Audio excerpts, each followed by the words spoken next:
if Arsenal does get relegated, will you keep supporting them? 100%. Sad. Real sad.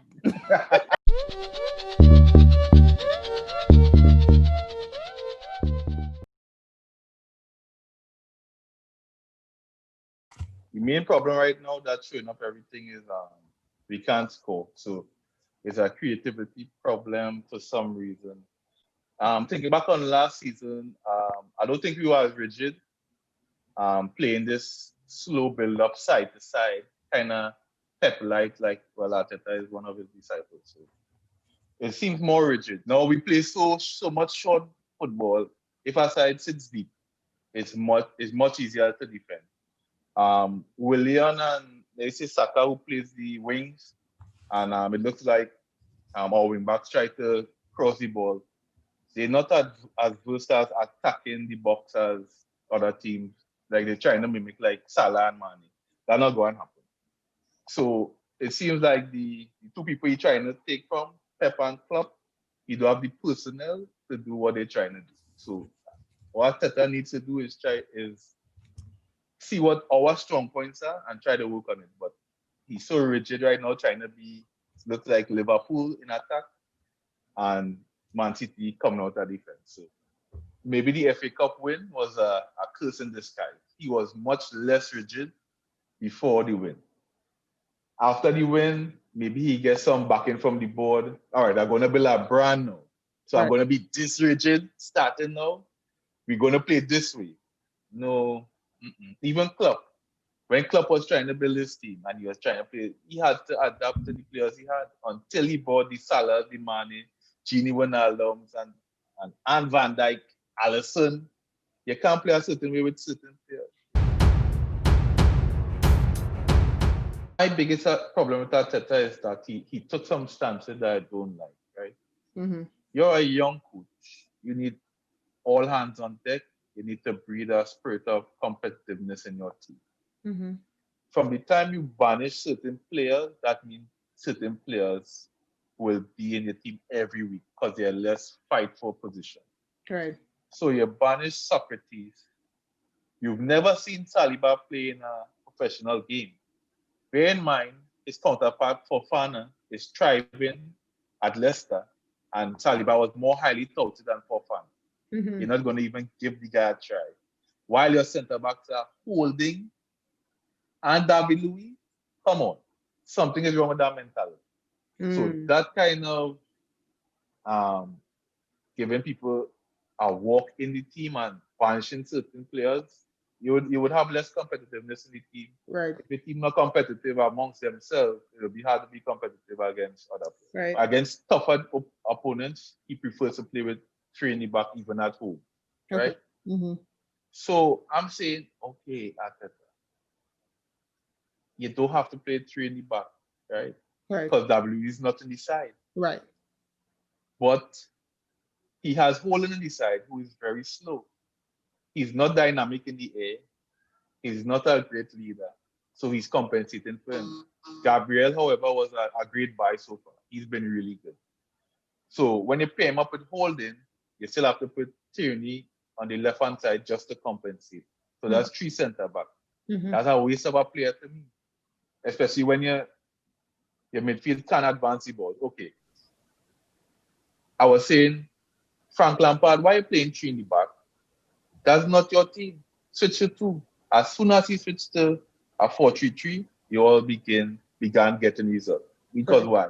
It have more support in the midfield to advance the ball. Right. Play progressive passes, and you get up quicker to give your forward some work.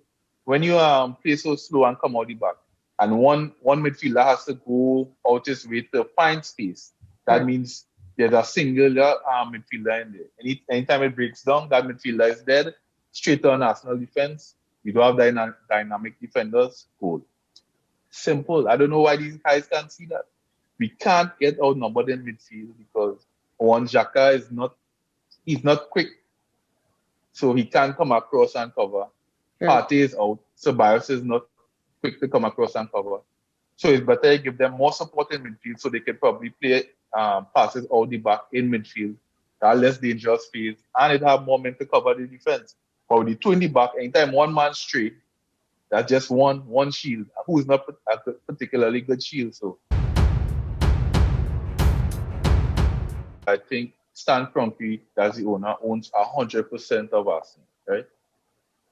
How he runs the club is on a basis where, even though they say they put in some cash to get party, he's not an owner like Abramovich, who that's his toy, right? He's about the business, right? So Arsenal is run on how much profit they make, that's how much you could spend, right? So I think that's one of the reasons why we jumped at Pep. We were able to buy him in installments, right? So maybe when we pay our next installment, he'll get better. I don't know, but that's beside the point.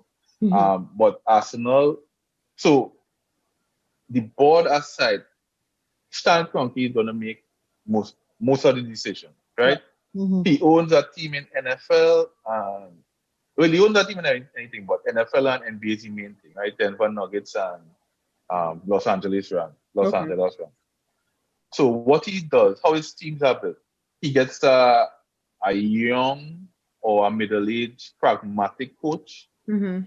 He has 2 or 3 highly paid star players, and he builds everything else with guys who has chips on their shoulders or rejects or things like that. And the coaching kind of boosts them up, and they try to take average players, and the whole team is normally better than some of the whole part is normally better than the individuals. So in Arsenal, that hasn't been the case, but for his other teams, so he has a standard in how he does things, right? So Denver Nuggets, Western Conference Finals. If I ask you who's a star player for that, you may not know because they don't have household names like that, right? But they take good players and they put them together, good coaching, and I don't think he's found that formula at Arsenal, but I think that's where he's trying to reach. And so I think the board may not have much say. As for Edu as technical director, he has some sketchy ways about him. Willian and David Luiz's agent is his very good friend. I don't know why Arsenal always let people contract run down. It doesn't make any sense. Sell them a year before or just sign them back one time. They'll have less leverage. Anytime you let it run down, they'll have all the leverage. Yeah. So one call to Chelsea and saying, I don't even have to make the call. All I have to say is, Chelsea's interested. I get more power. Pay him a high deal, and since then, ironically, he hasn't scored. For some reason, Pepe looks super lazy. When I watch his YouTube is not a good place to watch. But what else can I watch? So I watch it. He was always mobile. Want to go beat a guy. All Pepe is doing now, standing up, sizing up his guy, come back pass. Going forward, get past a man, stop, turn back, and pass. So it seems, I don't know, Arsenal. Now, if I'm Arteta and I see him doing this, I would tell him, no, I like my football direct, and not direct in a sense of long ball over the top. If you get past somebody, you keep going till you reach the goal. You create something. So I have no idea why he's turning back. I have no idea why Arteta is not addressing this. To me, a good coach can save Pepe's career. And apparently we don't have any good coach. Ozil's main problem is that, now I'm going to mess up the pronunciation of it, right? I think it's Uyghur Muslims in China. He spoke out about in support of them, and China was, because he said China was treating them bad. I don't know all the history of it. China scrubbed him from their internet. That's how bad it was. Okay.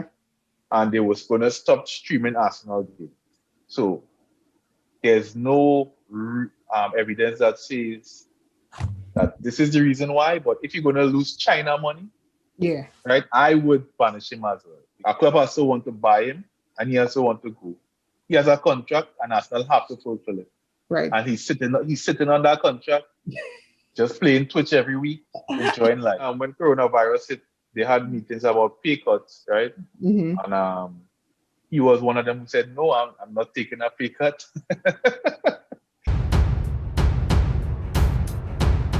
Lacazette has scored for Arsenal with his first touch as an Arsenal player. Against Leicester, header, first touch, goal. Mm-hmm. After that, Arsene Wenger proceeded to take him out every 60 minutes. I was like, why are you taking off Lacazette? At 60 minutes, defenders get tired and they're more prone to mistakes later down in the game. Leave on your striker. Mm-hmm. Emery came and do it. Every 70 minutes, take off Lacazette. Arteta, every 70 minutes, take off Lacazette. So I don't know if it's some analytical point where they're making sure they take him off. But I don't think he's not as confident as he used to be because he was such a clinical striker. Before 2004, before Mourinho came and Abramovich got put in the big box, I think Chelsea's highest finish before 50 years before that was second, right? So Mourinho came in first year and won. Who was the champion before that? Arsenal, right? I think Arsenal came second that year as well. So it was since then dispelling Arsenal, but using big money to dispel it. You all just bought a championship. You buy a championship. You think it's our fault that Arsenal? 1 second. This is not against Chelsea, but that's what Arsenal fans. That's why they probably have a big rivalry. Chelsea bought the championship. I need my owner to invest in Arsenal. I want players too. Mm-hmm. I want players too. So I'm not vexed at Abramovich. So, like I said before, how it got started, right? That 2004, I think it was Hernan Crespo, Didier Drogba, Michael Essien, Cavallo. Not our fault that we invest wisely. Why that's gonna be stick and it's gonna be a banter because, to be honest, I hope Arsenal fans will crucify me. We wish we could get some other investment, so we're gonna banter you about it. They better be 15. Like every game should be a cup fight. I don't know why these guys are even walk. All right, so I don't know why we look like we can't even chase a man. We don't even look like we could fight. There's no fight. Mm. And that's bad. So if you have no fight at 15th, I'm gonna think about the worst because we are 15th. We need this. Mm-hmm. We need it. Arteta's job is on the line. So maybe he'll get till the 2nd of January. And if he doesn't get 2 out of 3 wins, maybe he'll go. Okay. The mentality had to be that every game is a cup final and it's not just a derby game because you have to win all 3 games. So I'm not saying anything bad about Timo Werner because when you're having a bad go at it, Arsenal is normally team to have a good game against for some reason. Next thing you got. It's against Chelsea, so I'm thinking going with 3 at the back. Tierney, Gabriel. Is Gabriel back yet? I'm not sure if he's back. He's probably back. Tierney, Gabriel, Holden. Mm-hmm. He started Maitland-Niles in midweek, who was playing so good. He's going to bring back Bellerin, and he's going to play probably Saka as the next wing back. Mm-hmm. It's going to look like a dynamic 3-4-3 or it's more like a 5. He can't go. It's 5, mm-hmm. right? Mm-hmm. 5-2 with Xhaka and probably Ceballos or El Neni. Mm-hmm. And then he plays, let's say he plays Auba high left, and then he plays Willian on the right, and then maybe Lacazette and Ketia.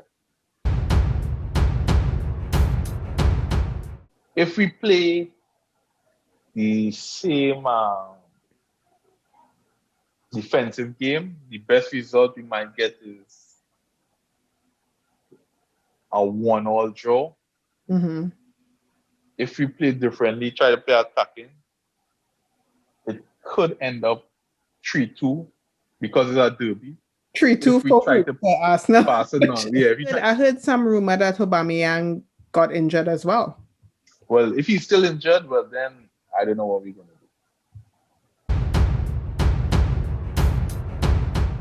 He definitely need to get 6 out of 9 points in this stretch to keep Okay. his job. Mm-hmm. But depending on who they bring in, hopefully is an impact coach.